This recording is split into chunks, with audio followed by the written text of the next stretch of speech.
হে হে মানুষেরা, হে জিনিরা, আমার কোরআন যদি ভালো না লাগে, আমার নবীর কথা যদি ভালো তোমাদের না লাগে, আমার আকাশের নিচের থেকে, আমার জমিনের উপর থেকে পার হয়ে চলে যাও। এমন দেশে তুমি চলে যাও যে দেশে আবার পানি নাই, হাওয়া নাই, বাতাস নাই। এমন কোন দেশ যদি তোমরা পাও, সেই দেশেই চলে যাও। ফানফুজু লা তানফুজুনা ইল্লা বিসুলতান। যেখানে যাও না কেন, তোমার কালমার্স, তোমার হেগিন, তোমার ভোল্টেয়ার, তোমার কোন লেখক, কোন লেখিকা, কোন মুখ্যমন্ত্রী, কোন প্রাইম মিনিস্টার, কোন চিফ মিনিস্টার এই পৃথিবীটা বানায় নাই। পৃথিবীটা আমি আল্লাহ বানিয়েছি, আমার দাসত্বগিরি করতেই হবে।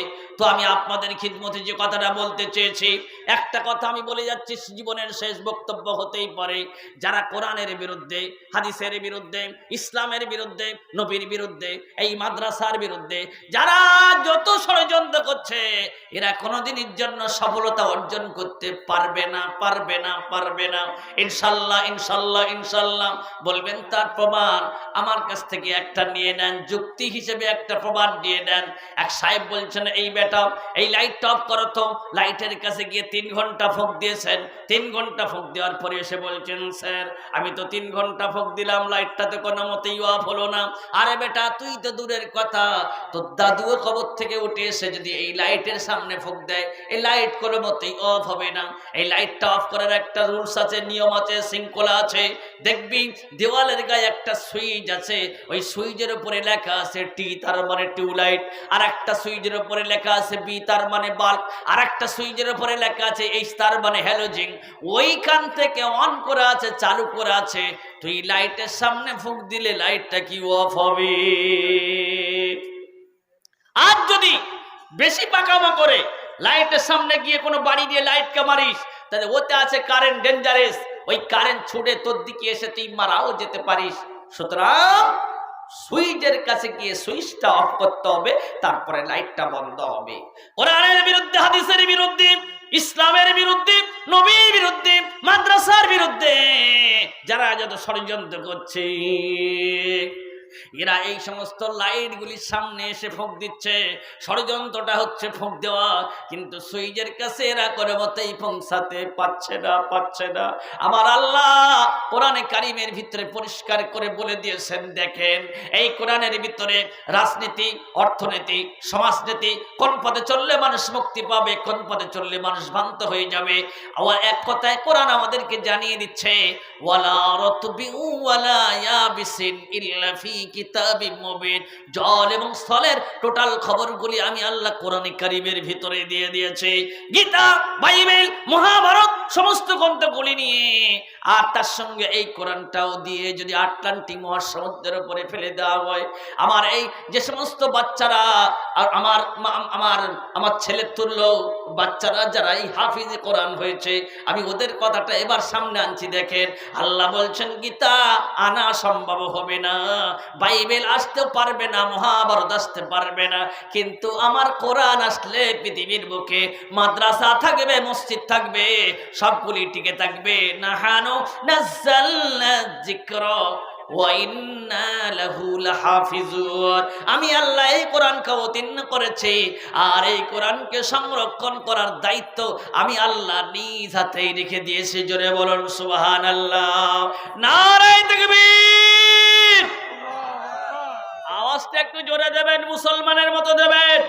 পার্টি স্লোগান দিতে গেলে ইনকিলাব জিন্দাবাদ, তোমরা খাবে আমরা বাদ, যদি করো প্রতিবাদ ধর থাকবে মাতাবাদ। কি দেয়?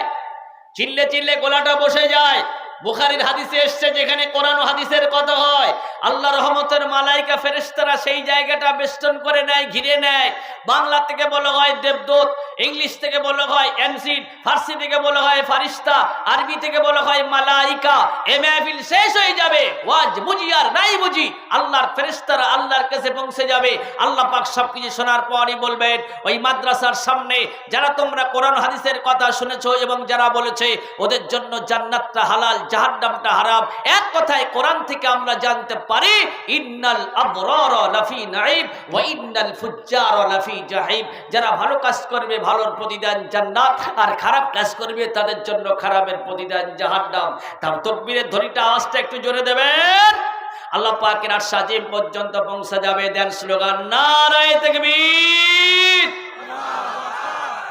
তো আমি কি কথাটা বলতে চাইছিলাম, কোরআন বাকি থাকবে, কোরআনকে পৃথিবীর বুক থেকে শেষ করা সম্ভবপর হবে না। আল্লাহর কসম করে বলছি, ত্রিপুরার মাটিতে যখন কোরআন শরীফ পড়ানো হয়েছিল, আমি আসামের জমিনে 2004 সাল থেকে যাচ্ছি।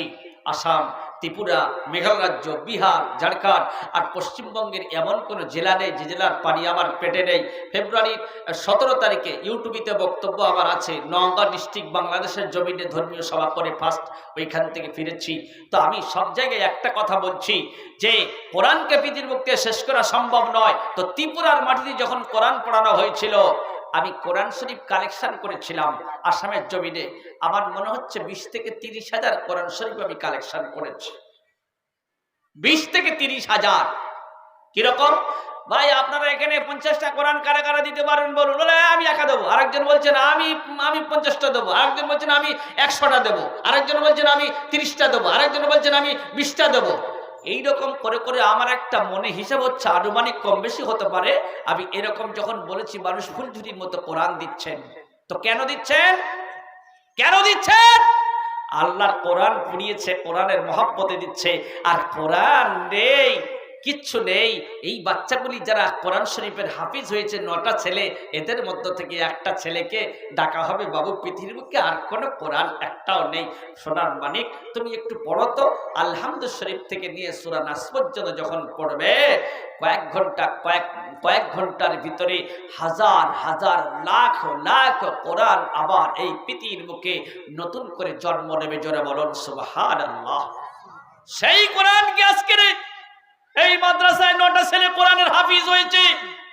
আপনারা যারা টাকা দিয়েছেন, সহযোগিতা করেছেন, আপনারা এই মাদ্রাসার শিক্ষকদের করেননি, আল্লাহর কোরআনকে সহযোগিতা করেছেন।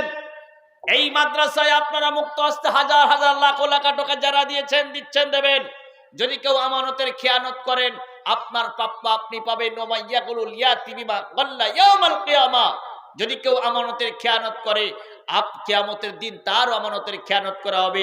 আপনারা মাদ্রাসায় টাকা দিচ্ছেন, এনারা এই কাজে লিপিবদ্ধ আছেন বলে তার জন্য আপনারা দিচ্ছেন। তাই আমি আপনাদের খিদমতে হাত ধরে পায়ে ধরে এই মাদ্রাসার স্বার্থে কিছু কথা আমি একটু পরেই বলেছি। তার আগে আমি আপনাদের খিদমতে যে কথাটা বলতে বলতে ছেড়ে দিয়ে চলে এসেছি। আমার পরে ইবাদুল্লাহ ইসলাহি সাহেব, তিনিও আছেন। আমি 12টা পর্যন্ত আপনাদের সম্মুখে কোরআন হাদিসের আলোকে কিছু কথা বলে দিয়ে যাব। তার আগে যে কথাটা বলতে চাইছিলাম, আল্লাহর নবী হুজ্জাতুল বিদা আরাফাতের ময়দানে লক্ষাধিক সাহাবার সামনে চোখ ভরা পানি, বুক ভরা ব্যথা নিয়ে বিদায় ভাষণ দিতে গিয়ে বিশ্বনবী আমার কেঁদে কেঁদে একটা হাদিস বয়ান করেছিলেন আর বলেছিলেন, ক্বালান নবী সাল্লাল্লাহু আলাইহি ওয়াসাল্লাম তারাকতু ফীকুম আমরাইনি লাদাদিল্লাহু ওয়া তামাসসাকতুম বিহিমা কিতাবুল্লাহি ওয়া সুন্নাতুর রাসূলি।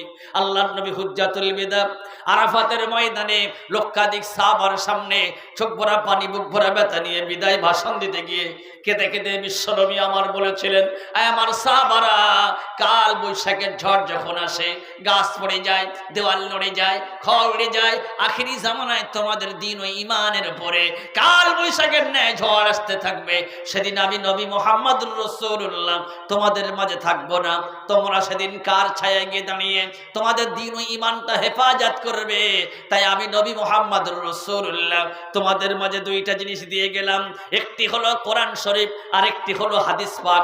এই 2টা জিনিস 2 হাতে করে নিয়ে আল্লাহর জমিনের উপরে শক্ত করে ধরে যদি তোমরা টিকে থাকতে পারো, দুনিয়ার কোনো শক্তি, কোনো যুক্তি, কোনো সমিতি, কোনো কমিটি তোমাদেরকে গোমরাহ করে জাহান্নামগামী বানাতে পারবে না, পারবে না, পারবে না। আগামীকাল বন্ধুরা, এই দমহনা যে আপনাদের কিনা 34 নম্বর জাতীয় সড়ক তৈরি হয়েছে, নতুন 34 নম্বর জাতীয় সড়ক তৈরি হয়ে গেছে। ওইখানে দাঁড়িয়ে দাঁড়িয়ে কোনো একটা বাস স্ট্যান্ডে দাঁড়িয়ে দাঁড়িয়ে পরীক্ষা করবেন। দেখবেন বন্ধুরা, বাসগুলি যাবে শিলিগুড়ির দিকে কিংবা কলকাতা কিংবা মালদার দিকে যাবে। দেখবেন বন্ধুরা, বাসের ডান দিকে ড্রাইভারের পাশে একটা আয়না লাগানো থাকে, বাম দিকের গেটে একজন হেল্পার তিনি দাঁড়িয়ে থাকেন।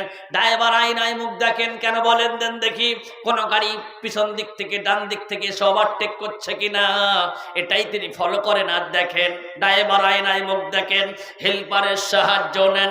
হেল্পার মাঝে মধ্যে আওয়াজ দেন, গাড়ি থোড়া সা রুকিয়ে, সামনে গাড্ডা খায়, পিছে লেডিস হ্যায়, কোলে বাচ্চা হ্যায়, পিছনে এক্সপ্রেস আছে, সাইড দিলে ভালো হয়। ড্রাইভার আয়নায় মুখ দেখেন, হেল্পারের সাহায্য নেন, বাসটা ঠিক সময় মতো করে আস্তে আস্তে আস্তে আস্তে গন্তব্যস্থানে পৌঁছে যায়, পথে কোনো বিপদ হতে দেয় না। এ ভারতের মুসলমানেরা, এ পশ্চিমবঙ্গের জেলা উত্তর দিনাজপুরের মুসলমানেরা, আমাদের ডান হাতে থাকবে আয়না, আয়না, আয়না, সেটা হচ্ছে কোরআন শরীফ, কোরআন শরীফ, কোরআন শরীফ। বাম দিকে আমাদের একজন হেল্পারের দরকার, তিনি তো এই দুনিয়ার বুকে নেই। তিনি কে? বিশ্বনবী মুহাম্মদুর রাসূলুল্লাহ সাল্লাল্লাহু আলাইহি ওয়াসাল্লাম। তিনি তো এই দুনিয়ার বুক থেকে চলে গেছেন, তার সুন্নতে নবীগুলি, হাদিসগুলি সব তিনি রেখে দিয়ে চলে গেছেন। সেইগুলি সব বাম হাতে করে নিয়ে নিলাম। সারা দেহটা, বডিটা, শরীরটি হবে বাস, সারা দুনিয়াটা হবে আমাদের জন্য পাকা রাস্তা। আয়নায় মুখ দেখবো, নবীর নিধে মেনে পা তুলে ফেলবো। আমরা হেঁটে হেঁটে হেঁটে হেঁটে আল্লাহর জান্নাতের দিকে যাব। যদি আমরা এরকম করতে পারি, আমাদের পা গুলো ভুল করে কোনোদিন জাহান্নামগামী হবে না। নারায়ে তাকবীর। কোরআন আর হাদিস থেকে আমার আলোচনায় কি আপনাদের কোনো অসুবিধা হচ্ছে? কোরআন আর হাদিস থেকে দূরে সরে গেলাম, আমাদের মাথায় বাস পড়বে না তো কাদের মাথায় বাস পড়বে? আমি এক ছেলেকে জিজ্ঞেস করছি, ও তোর নাম কি রে? বলে আমার নাম আব্দুল্লাহ। এই তোর নাম কি রে? আমার নাম আব্দুর রহমান। বাহ, হাদিস শরীফের মধ্যে এসছে দুটি নাম সব থেকে বেশি পছন্দনীয়, একটা হচ্ছে আব্দুল্লাহ আর একটা হচ্ছে আব্দুর রহমান। বাহ, তোমরা কোন ক্লাসে পড়ো বাবা? বললো একজন আব্দুল্লাহ বলল ক্লাস 10-এ, আব্দুর রহমান বলল ক্লাস 9-এ। দেখতেও তো খুব সুন্দর, এত অল্প বয়সে পড়াশোনা করে করে এগিয়ে যাচ্ছ। দোয়া করি আল্লাহ পাক যেন তোমাদেরকে এসপি, ডিএম, আইসি, আইসি, ডাক্তার, ইঞ্জিনিয়ার, ব্যারিস্টার, স্কুলের মাস্টার, এক কথায় নামি দামি সরকারি ডিপার্টমেন্টে যেন তোমাদেরকে প্রবেশ করিয়ে দেয়। আরো দোয়া করি যেন তোমাদের দেখে তোমাদেরকে বলছি শিক্ষার মাইলস্টোন, ভিলেজ মাইলস্টোন, মানে মাইলস্টোন দেখে যেরকম মানুষ রাস্তা নির্ণয় করে, তোমাদের দেখে যেন এলাকার ছেলে মেয়েরা শিক্ষা অর্জন করতে পারে। তাহলে বাবা আব্দুল্লাহ, আব্দুর রহমান, আমি একটা প্রশ্ন করবো, বলুন। কোনো অসুবিধা নেই। প্রশ্নটার উত্তর দিতে হবে আবু বকর, ওমর, ওসমান, আলী রিজওয়ানুল্লাহি তাআলা আলাইহিম আজমাইন, এই যে সমস্ত সাহাবীরা ছিলেন, এনাদের কোন একটা ছোট্ট জীবনী যদি আমি জিজ্ঞেস করি, তোমরা কি বলতে পারবে? বলে আমার ছেলে 4টে লেটার নিয়ে পাস করেছে, 5টা লেটার নিয়ে পাস করেছে, এরা লেটার নিয়ে ফেল করে গেল। তারা বলল জানি না, চিনি না, বুঝি না, তারা কারা, তাদের সম্পর্কে কোনো ধারণাই রাখি না। আমির খান, সালমান খান, শাহরুখ খানের যদি কিছু গান জিজ্ঞেস করি, লতা মঙ্গেশকরের কিছু গান যদি জিজ্ঞেস করি, বলতে পারবে? তখন তারা বলল, আব্দুল্লাহ বলল আমার ডায়েরিতে 50-60টা গান লেখা আছে, আর 25 থেকে 30টা গান আমার কণ্ঠস্থ আছে, মুখস্থ আছে। আব্দুল্লাহ বলল, আব্দুর রহমান সেম, একই, দুজনেই বলল। আমি তখন মনে মনে ভাবছি, যদি আমি হাসি তাহলে তো এরা বলবে না। আমি তখন বললাম, বাবু আমি তো নট স্কুল গ্র্যাজুয়েট, স্কুলের চৌকাট মারাইনি, মাদ্রাসায় গিয়েছি, তো গান টান তখন তো আমাদের কানে পড়ে না। This is the super moment, এই হচ্ছে সুবর্ণ সুযোগ, এখানে কেউ নেই, আমার কয়েকটা গান শোনাও তো দেখি। আব্দুল্লাহ তখন বলছে, ফার্স্ট টাইম দেখা তুঝে হাম খো গয়া, সেকেন্ড টাইম মে লাভ হো গয়া, পরদেশি পরদেশি জানা নেহি মুঝে ছোড় কে। আমি তখন বললাম, বাবু আর গান বলতে হবে না, আমার অন্তর ভরে গেছে। অন্তর ভরে গেছে। তোমরা যা জিনিস তৈরি হয়ে গেছো না, লোহে লোহে কো কাটতা হ্যায়, লোহা লোহাকে কাটে। শয়তান তোমাদের এমন জিনিস তৈরি করে দিয়ে চলে গেছে, তোমাদের এলাকায় আর আজাদির শয়তানের আর কোনোদিন আসার দরকার হবে না। তাহলে আমাদের ছেলেরা কি ডাক্তার, ইঞ্জিনিয়ার, ব্যারিস্টার, নামি দামি শিক্ষায় শিক্ষিত হবেন না? অবশ্যই হবে। আমি আপনাদের হাত ধরে পায়ে ধরে বলে যাচ্ছি, যদি টাকা না থাকে ভিক্ষা করুন, রিক্সা চালিয়েও মানুষের কাছ থেকে চেয়ে আপনার ছেলেদেরকে আপনি লেখাপড়া শেখান। কিন্তু নবীজি বলে দিয়েছেন, তলাবাল ইলমু ফারিজাতুন আলা কুল্লি মুসলিমিনা মুসলিমা, প্রত্যেকটি নরনারীর জন্য ইলম শিক্ষা করা ফরজ। অতটুকু পরিমাণ হালালকে হালাল বলে চিনতে পারবে, হারামকে হারাম বলে জানতে পারবে, অতটুকু ইলম শিক্ষা করানো তার জন্য ফরজ। তাই ও যদি কোরআন জানতো, হাদিস জানতো, তাহলে আমির খান, সালমান খান, শাহরুখ খানের ভক্ত হতো না। তাই আমি আপনাদের পায়ে ধরে হাত ধরে বলবো, যেখানে কোরআন পড়ানো হয়, যেখানে মাদ্রাসায় হাদিস পড়ানো হয়, সেই জায়গাগুলির দিকে আপনারা লক্ষ্য করবেন। বীজ যদি না থাকে তাহলে ধান চাষটা করবেন কি করে বাবা? এগ্রিকালচার অফিসে গিয়ে বলছেন, স্যার আমাদের কিচ্ছু নাই, সব আমাদের শেষ হয়ে গেছে, তলিয়ে গেছে, ভুড়ে গেছে, আমাদের ধানের বীজ দেন। বলছে, বাবু আমরা তো সংরক্ষণ করে রাখিনি, কজনকে দেবো? 50 জনকে দিয়েছি, আর দেওয়া সম্ভবপর নয়। তাহলে কি ধান চাষ করা সম্ভব হবে? এই মাদ্রাসার দিকে যদি আপনারা লক্ষ্য রাখেন, মসজিদের দিকে যদি আপনারা লক্ষ্য রাখেন, কোরআন যেখানে পড়ানো হয় সেই জায়গার দিকে যদি আপনারা লক্ষ্য রাখেন, ইনশাআল্লাহ কিয়ামত পর্যন্ত এই বীজগুলি তৈরি হবে। আর পৃথিবীর বুকে যারা যত আমাদের বিরুদ্ধে ষড়যন্ত্র করছে, ওদের ষড়যন্ত্রগুলি সব চাল হয়ে যাবে, ওরা কোনোদিন সফলতা অর্জন করতে পারবে না। তাই আমি আপনাদের খিদমতে একটা কথা বলে যাচ্ছি, দেখেন হিজরত এবং নুসরতের মাধ্যমে আল্লাহর দ্বীন জিন্দা হয়েছে। এই কথাটা মাঝখানে একবার আমি বলেছিলাম। আল্লাহর নবী তিনি যখন বললেন, ইয়া আইয়ুহান নাস, হে মানব সম্প্রদায়, কুলু লা ইলাহা ইল্লাল্লাহ, তো বলে হন তোমরা একবার লা ইলাহা ইল্লাল্লাহ পড়ে নাও, নিশ্চয়ই তোমরা কামিয়াবি হয়ে যাবে। আবু জেহেল, আবু লাহাব, উতবা, সাইবা আগুন হয়ে গেল। আমি সংক্ষিপ্ত করে বলছি, বড় ঘটনাটাকে বড় করে আপনাদের খিদমতে বলে আমার টাইম আমি পাস করানোর জন্য আমি এখানে আসি নাই। যেহেতু ফার্স্টে আমি বলে দিয়েছি অর্ধেকের বেশি মৌলভী সাহেব আপনারা হয়ে এখানে বসে আছেন, তারা গোপন ভাবে একটা পরামর্শ করলো, কুপরামর্শ করলো, আজকের মোহাম্মদের ঘর থেকে বার করে এনে আমাদের সামনে ফেলে মোহাম্মদকে শেষ করে দেওয়া হবে, মোহাম্মদকে টুকরো টুকরো করে দিতে হবে। যেমন সিদ্ধান্ত যখন হয়ে গেল, আল্লাহ সঙ্গে সঙ্গে নবীকে জানিয়ে দিয়ে দিলেন, নবীকে বলে দিয়ে দিলেন। আল্লাহর নবীরা নিজের পক্ষ থেকে কোনো কথা বলেন না, মা ইয়ানতিকু আনিল হাওয়া ইন হুয়া ইল্লা ওয়াহয়ুন ইউহা। এই দুনিয়াবাসীরা, আমার নবী নিজের পক্ষ থেকে কোনো কথা বলেন না, যা কথা বলেন টোটালটাই হচ্ছে ওহী। ওগো নবী, এই রাতের বেলা আপনার ঘর থেকে বার করে এনে আপনাকে শেষ করার জন্য চক্রান্ত করেছে, কিন্তু আপনাকে হেফাজত করার জন্য আমি দায়িত্ব নিয়েছি। ওমা খারু মা খারাল্লাহ ওয়াল্লাহু খায়রুল মাকিরিন। তারা যে চক্রান্ত করলো, উৎকৃষ্ট চক্রান্ত করে নবীকে আল্লাহ হেফাজত করলেন। আজকের রাতের বেলা আপনি এখনই আবু বকরের সঙ্গে করে নিয়ে মক্কা থেকে হিজরত করে মদিনার পথে আপনি পাড়ি দেন।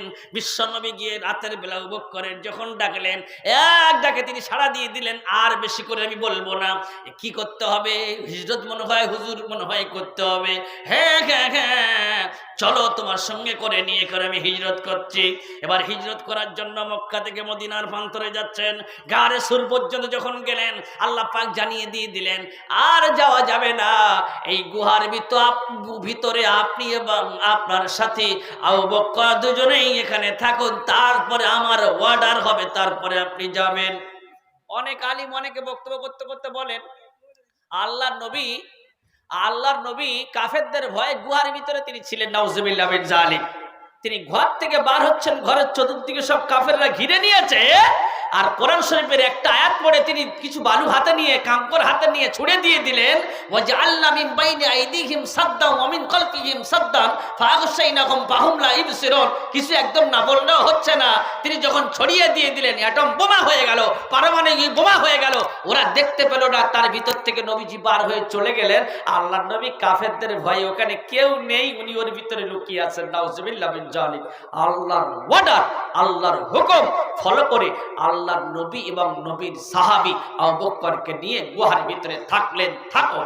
ওরা এবার ঘুরতে ঘুরতে, ছাগল খুঁজে ঘুরতে ঘুরতে মুরগির বাচ্চা খোঁজা হয়। ছাগলের বাচ্চা যদি হারিয়ে যায়, আমরা এর ঘরে লাইট মারি, ওর জায়গায় গিয়ে টস মেরে মেরে দেখি এই আমার গরুর বাচ্চাটা তোর বাড়িতে এসছে কিনা। তারা ওই রকম মুহাম্মদকে খুঁজতে খুঁজতে খুঁজতে খুঁজতে ওই গুহার কাছে পৌঁছে গেছে। গুহার কাছে যখন পৌঁছে গেছে, অনেকে বলছেন কি এই গুহার ভিতরে হযরত মুহাম্মদ থাকতে পারে, আরেকজন বলছেন না, থাকে না, এরকম থাকা, এই জায়গায় থাকা সম্ভবপর নয়। আবু বকর সিদ্দিক রাদিয়াল্লাহু তাআলা আনহু তিনি কাফেরদের পা দেখতে পেলেন। কাফেরদের যখন পা দেখতে পেলেন, আমি আপনাদের খিদমতে একটা কথা বলেছিলাম কি, এই মাঝখানে এই কথাটা এসে যাচ্ছে, তাওয়াক্কালতু আলাল্লাহ, আল্লাহর উপরে ভরসা করবেন। আল্লাহ ছাড়া কোনো মাবুদ নেই, ইলাহা নেই, সৃষ্টিকর্তা নেই, পালনকর্তা নেই। আল্লাহকে যদি আমরা ডাকার মতো ডাকতে পারি, স্মরণ করার মতো করতে পারি, আল্লাহ তিনি আমাদেরকে হেফাজত করবেন। সঙ্গে সঙ্গে যখন আবু বকর বললেন, হুজুর খাচ্ছিলাম তাঁত বনে, কি করলাম, এক ভেড়া গরু কিনে যাদের হাত থেকে বাঁচার জন্য মক্কা থেকে হিজরত করে মদিনার পথে যেতে যেতে গারে সুরের ভিতরে এসে আল্লাহর হুকুমে আমরা থাকলাম। তারা তো আমাদের সামনে চলে এসছে, তাদের পা তো আমি দেখতে পাচ্ছি, এখনই মনে হয় আমরা ধরা পড়ে যাব। সঙ্গে সঙ্গে আল্লাহ পাকের কোরআনে কারিমের আয়াত অবতীর্ণ হয়ে গেল, নবীর কাছে ওহী নাযিল হয়ে গেল। সূরা তওবার ভিতরে আল্লাহ পাক পরিষ্কার করে এই কথাটাই বলে দিচ্ছেন, ইযহুমা ফিল গারি ইয ইয়াকুলু লিসাহিবিহি লা তাহজান ইন্নাল্লাহা মা'ানা। ওগো নবী, আপনার সাথী আপনাকে বলে আমরা ধরা পড়ে গেলাম, আপনি ওদের আপনার সাথীকে আপনি বলে দিয়ে দেন। নবীজি সঙ্গে সঙ্গে বললেন, লা তাহজান ইন্নাল্লাহা মা'ানা।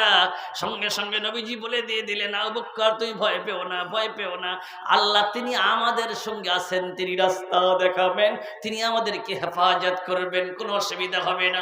তারা দেখতে পেল না, সব চলে গেল। বিশ্বনবী হিজরত করে মদিনার পথে চলে গেলেন। মদিনায় যখন গেলেন, তখন তিনি চলে গেলেন। সঙ্গে সঙ্গে মদিনাবাসীরা নবীকে পেয়ে সঙ্গে সঙ্গে তারা মহাব্বত করলেন, তাকে নবীর কথা শুনলেন, নবীর থাকার জায়গা দিয়ে দিলেন, নবীকে দিনের তাবলীগ, দিনের কথা বলার আরো প্রসার করার ক্ষমতাটা আরো বাড়িয়ে দিয়ে দিলেন। আপনি নির্ভয়ে দিনের প্রচার করুন। আর সঙ্গে সঙ্গে কি হয়ে গেল, আল্লাহর নবী যখন মক্কা থেকে মদিনায় চলে গেলেন, মদিনায় যখন চলে গেলেন, মক্কার বুকে নবীর মুহাব্বতের মানুষ অনেকে ছিলেন, তারাও নবীর মুহাব্বতে হিজরত করে মদিনায় চলে গেলেন। এই যারা মদিনাবাসীরা সহযোগিতা করেছিলেন আর মক্কা থেকে যারা হিজরত করে নবীর মুহাব্বতে চলে গেছিলেন, তার কারণে জিন্দা হয়ে গেল।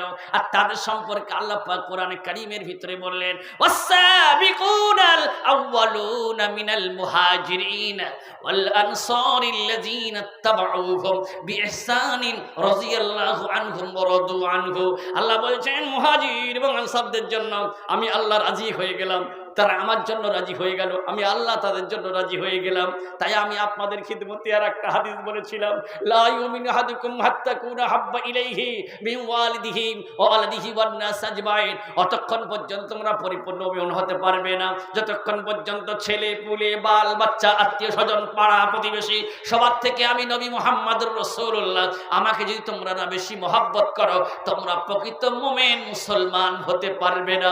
আর এই কোরআনকে যারা সহযোগিতা করেছিলেন, করবেন বা পড়বেন, কিয়ামতের দিন লা ইয়াতাকাল্লামুনা ইল্লা মান আযিনা লাহুর রহমান ওয়া ক্বালা সাওয়াবা। সেদিন নবীর কাতারে নবী, মাওলানার কাতারে মাওলানা, হাফিজের কাতারে হাফিজ সব দাঁড়িয়ে থাকবে, কেউ সেদিন কোনো কথা বলতে পারবে না। ইল্লা মান আযিনা লাহুর রহমান ওয়া ক্বালা সাওয়াবা। কেবলমাত্র একমাত্র আল্লাহ পাক যাদেরকে হুকুম করবেন তারা কথা বলবে।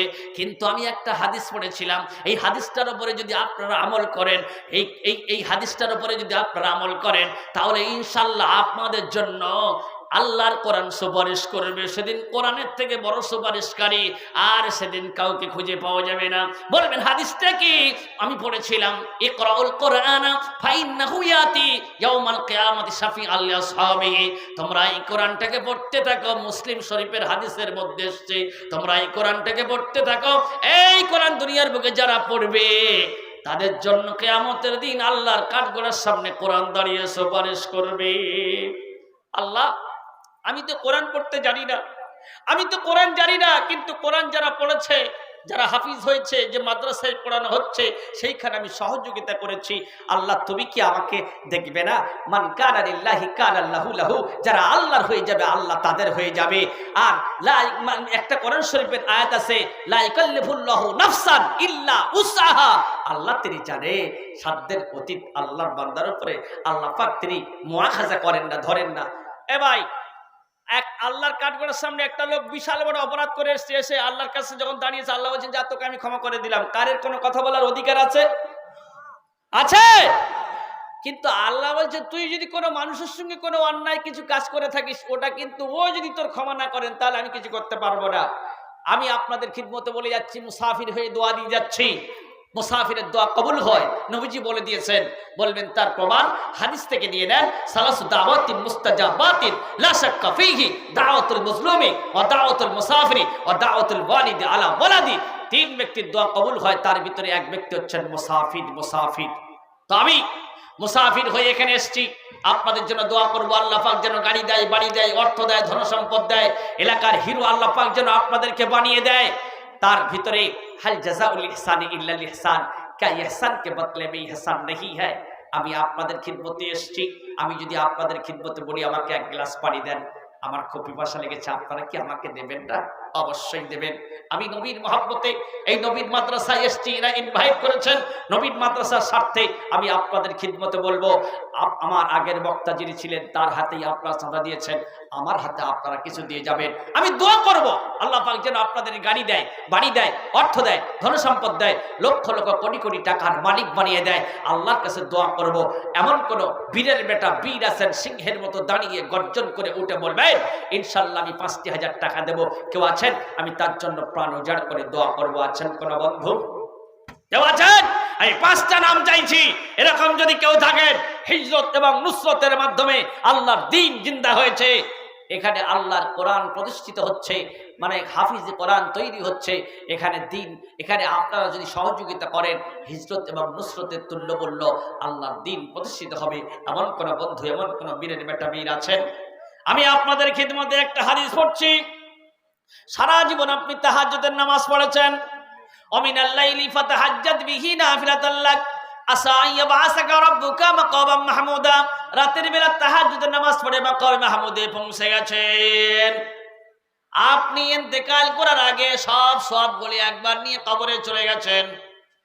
আপনাকে আমি জিজ্ঞেস করছি এরকম একটা হাদিস আপনি দেখান, ওই তাহাজ্জুদের নামাজের বিনিময়ে কবরের শেষে কিয়ামত পর্যন্ত আপনি সওয়াব পাবেন এরকম একটা সহিহ হাদিস আপনি দেখাতে পারবেন না। আপনি 10 বার মক্কা শরীফে গিয়ে হজ করেছেন, যা সওয়াব কামিয়েছেন একবার নিয়ে আপনি চলে গেছেন কবরে, আর কিয়ামত পর্যন্ত হজের সওয়াব আপনার কবরে যাবে না। আমি একটা হাদিসের উপর আপনাদেরকে আমল করার কথা বলে যাচ্ছি, এই হাদিসটার উপর আপনারা আমল করবেন, কিয়ামত পর্যন্ত কবরে শুয়ে সওয়াব পাবেন। বলবেন হাদিসটা সহিহ হাদিস না যঈফ হাদিস? হাদিসটা হচ্ছে সহিহ হাদিস। হাদিসটা কোন হাদিসে আছে? মুসলিম শরীফের হাদিসে আছে। হাদিসটা তাহলে কে বলবে? আমাকেই বলতে হবে। ওয়ান আবি হুরায়রা রাদিয়াল্লাহু আনহু قال قال رسول الله صلى الله عليه وسلم إذا مات الإنسان انقطع عنه عمله إلا من ثلاث إلا من صدقة جارية أو علم ينتفع به أو ولد صالح يدعو له। আল্লাহর নবী বলে দিয়েছেন, হযরত আবু হুরায়রা তিনি বলেছেন, বিশ্বনবী তিনি বলে দিয়েছেন, মানুষ মারা যাওয়ার পরে সমস্ত আমলের দরজা চিরকালের জন্য বন্ধ হয়ে যাবে, কেবলমাত্র একমাত্র 3টা আমলের দরজা খোলা থাকবে। একটা হচ্ছে সাদকায়ে জারিয়া। সাদকায়ে জারিয়া, আপনি মাদ্রাসায় টাকা দিয়েছেন, মসজিদে টাকা দিয়েছেন, আপনি আল্লাহর দ্বীন প্রতিষ্ঠিত করার জন্য আল্লাহর নবীর ব্যাংকে কি করেছেন? আপনি ইট দিয়েছেন, বালি দিয়েছেন, সিমেন্ট দিয়েছেন, রড দিয়েছেন, এর বিনিময়ে একটা জনকল্যাণ কল আপনি বসিয়ে দিয়েছেন, এর বিনিময়ে কবরের শেষে কিয়ামত পর্যন্ত সওয়াব পাবেন। পাহাড়ের ঝর্ণা যেরকম বন্ধ হয় না, নদীর স্রোত যেরকম বন্ধ হয় না, আপনার কবরে কোনোদিনের জন্য সওয়াব যাওয়া বন্ধ হবে না। আরেকটা হচ্ছে ইলম, আমার থেকে উনি, ওনার থেকে উনি, ওনার থেকে উনি ইলম ফায়দা হাসিল করেছেন, এর বিনিময়ে কবরের শেষে কিয়ামত পর্যন্ত সওয়াব পাওয়া যাবে। আর একজন হচ্ছেন 3টে ছেলের মধ্য থেকে একটা নেক সন্তান বানিয়েছেন, এই যেমন হাফিজের বাপ যারা আজকে হয়েছে। নবীজি বলে দিয়েছেন, মান ক্বারাআল কুরআনা ওয়া আমিলা বিহি বুলবিসা ওয়ালিদাহু তাজাইন নবীজি বলে দিয়েছেন, যদি কোন পিতা মাতা তার সন্তানের হাফিজ কোরআন করতে পারে, তাহলে কিয়ামতের দিন তার পিতা মাতা, যে সন্তান কোরআনের হাফিজ হবে, তার পিতা মাতার মাথায় কিয়ামতের দিন এমন একটা তাজ পরানো হবে। দুনিয়ার সূর্যের সঙ্গে যদি মোকাবেলা করানো হয়, দুনিয়ার সূর্য সেদিন হার মানবে, দুনিয়ার সূর্য হার মানবে। তাহলে সাহাবীরা যে পড়বে তার পিতা মাতার মাথায় যদি এরকম তাজ পরানো হয়, তাহলে যে পড়বে তার মাথায় কিরকম তাজ পরানো হবে। নবীজি বলে দিয়েছেন, খায়রুকুম মান তাআল্লামাল কুরআন ওয়া আল্লামাহু, তোমাদের মধ্য থেকে ওই ব্যক্তি অতি উত্তম যে কোরআন পড়ে, অপরকে কোরআন শরীফ শিক্ষা দেয়। তাই এমন কোন বীরের বেটা বীর আছেন, ছেলেরা বিয়ে হয় না, কারবার ভালো চলে না, ব্যবসা ভালো চলে না, নানান রকম মুসিবতের ভিতরে পড়ে আছেন, এমন কোন বীরের বেটা বীর আছে? ও জনম ধরনী মা, জনমদাতা বাপ, তুমি আমাদের জন্য কত কি রেখে দিয়ে চলে গেছো, তোমাদের কবরে ফোন করার কোনো ব্যবস্থা নেই, যোগাযোগ করার কোনো ব্যবস্থা নেই, তোমাদের জন্য আমি ৫,০০০ টাকা এই আল্লাহ নবীর ব্যাংকে মাদ্রাসায় আমি দান করলাম। আছেন কোন বন্ধু, তিনি দাঁড়িয়ে বলবেন ইনশাআল্লাহ তার জন্য আমি খাস করে দোয়া করব, আল্লাহ পাক যেন বড় বড় রোগ দিয়ে যেন না মারে। আল্লাহ যিনি দেবেন টাকা, তার মানি ব্যাগ থেকে, তার অ্যাকাউন্ট থেকে, তার কার্ড থেকে, আল্লাহ মরণের আগ পর্যন্ত যেন কোনোদিন টাকা না হয় ফাঁকা। আছেন কোন বন্ধু, কোই আমিরো কো তूने मौला फकीर बनाया, कोई फकीरों को तूने मौला अमीर बनाया, लाइन शकरतुम लाज़ीदन्नकुम ওয়ালাইন কাফারতুম ইন্না আযাবি লাশাদীদ। আজকের আপনি ফকির, কালকের আমির। আর আল্লাহ বলে দিয়েছেন আমার নিয়ামতের শুকরিয়া আদায় করলে আমি আল্লাহ বেশি বেশি করে দিয়ে দেব, আর না শুকরি করলে আমি আল্লাহ কেড়ে নেব, আযাবে গ্রেফতার করব। সেই জন্য করে আল্লাহর শুকরার্থে নবীর ব্যাংকে আছেন কোন বীরের বেটা, বীর বন্ধু।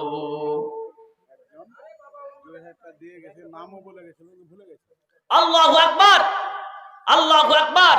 আল্লাহ তাআলা একজন ২০০০ টাকা নাম দিয়ে তিনি ভুলে গেছেন, উনি আমাদের মাওলানা ভুলে গেছেন, ২০০০ টাকা দিয়েছেন তিনি। তবে একটা কোরআন শরীফের আয়াত আছে, ইন তুবদুস সাদাকাতি ফানি'মাহি ওয়া ইন তুখফুহা ওয়া তুতুগাল ফাকরা ফাহুয়া খায়রুল লাকুম ওয়া ইউকাফিরু আনকুম মিন সাইয়্যাতিকুম। বান্দা, যদি তুমি গোপনে দান খায়রাত করো, তোমার জীবনের গুনাহ খাতা আমি আল্লাহ গোপনে মাফ করে দেব। আল্লাহ যে উদ্দেশ্যে যে নিয়তে দিয়েছেন ২০০০ টাকা দান, অপরন্ত নেকি জানো তোমার বান্দা পান। ওগো বাড়ি দোয়া করি দয়া প্রকাশিয়া, শোক সাগরেতে আল্লাহ রাখো ভাসাইয়া। দানকারীর ওই মাতা পিতা আল্লাহ সুখে রাখবেন, ভালো রাখবেন, কবরে নূরের টুপি পরি আল্লাহ উঠায় রোজ হাসরে। আমিন আমিন সুম্মা আমিন। তবে তারগীবের জন্য, উৎসাহের জন্য প্রকাশ্যে দান করা জায়েজ আছে। বুখারীর হাদিসে এসেছে, লা হাসাদা ইল্লা ফি ইসনাইন রাজুলুন আতাহুল্লাহু মালান ফাসাল্লাতাহু আলা হালাকাতি ফিল হক। আল্লাহু আকবার। মাওলানা শ্বশুর মশাই, ওনার শ্বশুর মশাই ২০০০ টাকা লিখিয়ে দিয়ে চলে গেছেন। আল্লাহ তার উদ্দেশ্য পূরণ করে দিয়ে দিও, হ্যাঁ দারাজ করে দিয়ে দিও। আল্লাহ যে উদ্দেশ্যে দিয়েছেন টাকা, তার মানি ব্যাগ থেকে, তার গাঁট থেকে, যা তার অ্যাকাউন্ট থেকে যেন কোনোদিন টাকা না হয় ফাঁকা। ওগো বাড়ি দোয়া করি দয়া প্রকাশিয়া, শোক সাগরেতে আল্লাহ রাখো ভাসাইয়া। দানকারীদের মাতা পিতার আল্লাহ সুখে রাখবেন, ভালো রাখবেন, কবরে নূরের টুপি পরি আল্লাহ উঠায় হাসরে। কি কথা বলিবা, আল্লাহ আছে অনেক কিছু। তোমার বান্দা যা কিছু চায় তোমার পক্ষ থেকে দিয়ে দিও সব কিছু। আমিন আমিন সুম্মা আমিন। নজরুল ইসলাম নামে আল্লাহ দিলেন আল্লাহ ১২০০ টাকা দান, অপরন্ত নেকি যেন তোমার বান্দা পান। আরো এক বান্দা দিলেন ২০০ টাকা দান, অপরন্ত নেকি যেন তোমার বান্দা পান। আরো এক বান্দা দিলেন ২০০ টাকা, আমার হাতে মাফ করে দিও আল্লাহ তার গুনাহ খাতার সাথে সাথে। আমিনু আমিনু আল্লাহ আমিনু আমিন। মদদ দোয়া কবুল করুন গো রব্বুল আলামিন। আপনারা কেউ চলে যাবেন না, আপনার টাকা দেবেন, নিচে বসে যাবেন। আমি কিন্তু লাস্টে আরেকটু ওয়াজ, হ্যাঁ বক্তা, একজন বিখ্যাত বক্তা ইবাদুল্লাহ ইসলাহি, বিখ্যাত বক্তা মানে চমক বক্তা। বক্তব্য যখন করবে আপনারা শুনলেই মনে মনে করবেন যেন মনে হচ্ছে আল্লাহু আকবার, আল্লাহু আকবার। কে দিলেন? আল্লাহু আকবার, একবার তাকবীর, আল্লাহু আকবার। আরে ভাই ৪২ মানে ৪১,০০০ টাকা মানে বেনামে দিয়েছেন, একবার তাকবীর, নারায়ে তাকবীর। আওয়াজটা আপনাদের দিতে কি হয়েছে? নারায়ে তাকবীর। ৪২,০০০ টাকা তোমার আল্লাহ তোমার এক বান্দা দিলেন। আয় আল্লাহ ৪১,০০০ টাকা তোমার বান্দা থাকতে পারলেন না। মাবুদ গো আল্লাহ তুযাক্কু আনফুসাকুম হুয়া আ'লামু লিমান ইত্তাকা। তোমরা অপরের কাছে পবিত্রতা বয়ান করতে যেও না, কে ভালো কে খারাপ আমি আল্লাহ বিচক্ষণ করতে পারি। আমি বিচক্ষণ করতে পারি কার ভিতরে কত কে প্রকৃত। আল গিনা গিনান নাফস, যার মন বড় সেই হচ্ছে কি বড়। আল্লাহ ৪১,০০০ টাকা তোমার বান্দা থাকতে পারলেন না বিনামে। আল্লাহ নাম না উল্লেখ করে কত বড় তার বুকের পাটা। আল্লাহ ডাকাত আসলে, চোর আসলে আমরা টাকা বার করতে চাই না। টাকা ডাকাতের কাছে কাছে বলি, কে আপনাদের বলেছে টাকা আছে? এগুলো মিথ্যা খবর। আল্লাহ তিনি 41,000 টাকা দিয়েছেন। আল্লাহ তার উদ্দেশ্য পূরণ করে দিও, আকাশের বালা আকাশে উঠিয়ে নিও, জমিনের বালা জমিনে দাফন করে দিয়ে দিও, লক্ষ লক্ষ কোটি কোটি টাকার মালিক বানিয়ে দিয়ে দিও। এই হাফিজ কোরআন যারা হয়েছে, আল্লাহ এই কোরআনের হাফিজদের কারণে কিয়ামতের দিন আল্লাহ তোমার ওই বান্দার সুপারিশ হওয়ার তৌফিক নসিব করে দিয়ে দিও। আমিন আমিন সুম্মা আমিন। যত দূর যায় তার চোখেরও নজর, প্রশস্ত করো তার বাপার কবর। আমিন আমিন সুম্মা আমিন। একজন মহিলা আল্লাহ মায়েশার সঙ্গে মা খাদিজার সঙ্গে হাসর নসিব করে দিয়ে দিও। তিনি দিয়েছেন 500 টাকা দান। আয় আল্লাহ, কি দিয়েছেন? আব্দুল লতিফ তোমার বান্দা, আল্লাহ থাকতে পারলেন না, 5,100 টাকা দিয়েছেন। মাবুদ গো, আয় আল্লাহ, এখানে তোমার নবীর কথা অনুপাতে লক্ষ লক্ষ ফেরেশতারা এখানে এসেছেন। কি দিবেন জিজ্ঞেস করেন। বলুন বাপ, আপনি বলুন কি দেবেন বলেন। 10,000 টাকা অন্তত একটা বলুন, আল্লাহর হস্তে যা হয় হোক।